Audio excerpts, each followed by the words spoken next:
Πήρα κάτι φωτογραφίες. Του λέω το λιμενικό τι κάνει. Μου λέει το λιμενικό μηνιάτικο παίρνει. Πάω να πάρω μούρες από κοντά. Εντολές παίρνει Μαρία.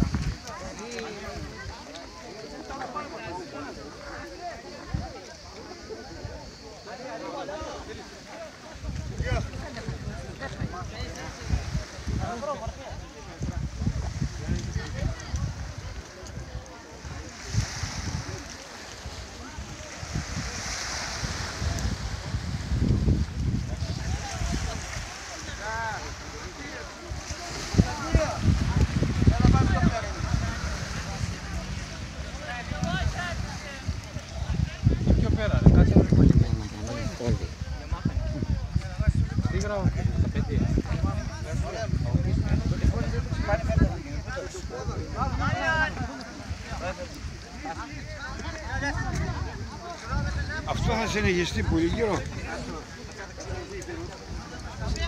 Όσο θα υπάρχουν προδότες πολιτικοί, δηλαδή για άλλα 300 χρόνια, 500. Αυτό είναι ωραίο, αυτό πιέζει. Όχι. Κάθε μέρα. Όχι. Εσείς τι κάνετε εδώ? Εμείς είδαμε αποτυχίο για το Μανταμάδο, είδαμε μια βόλτα για από το εδώ. ταξιάρχη ήρθαμε, είχαμε τάμα. Αυτά τώρα πού θα τα στείλετε τα... Πουθενά, για μας. Α, για σας. Ναι, ναι. Βλέπετε τις πλάκες. Κοίτα, είχαν γαλανίδα οι Έλληνες, θα δείξουν ότι από τη μία πώς θα λένε. Ναι, τα πήρα όλα. Τις μηχανές, τις μηχανές. Τα πήρα όλα, τα πήρα όλα. Κοίτα, τις μηχανές. Τα πήρα δες η γριά γυναίκα ρε.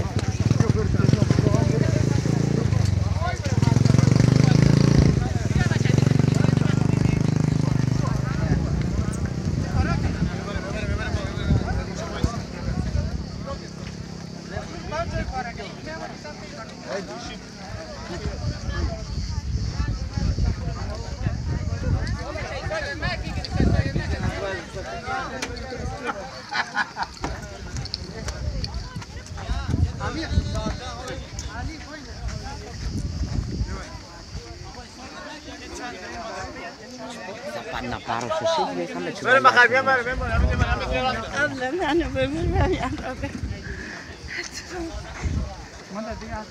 Μωρό μου θα κλαίω. Τι σου είπε τώρα? Με άγγιξε και έκλαψε. Μην τραβάς με εμάς, εμείς δεν πήραμε τίποτα. Δεν τραβάω εσένα, μην φοβάσαι. Αλλά δεν ξέρω πού. Ό,τι να πας, δεν θα Το ξέρω. Λύσε μου μια απορία τώρα. Εντάξει, τις βάρκες άμα βλέπουν λιμανικό τις επιστρυπάνε για να είναι ένα βαγοσώστες.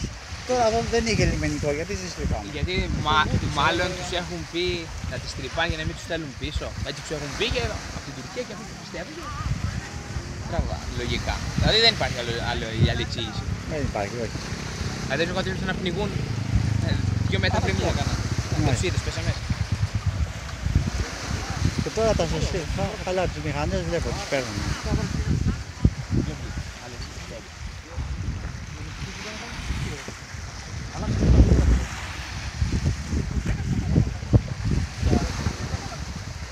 Αυτές οι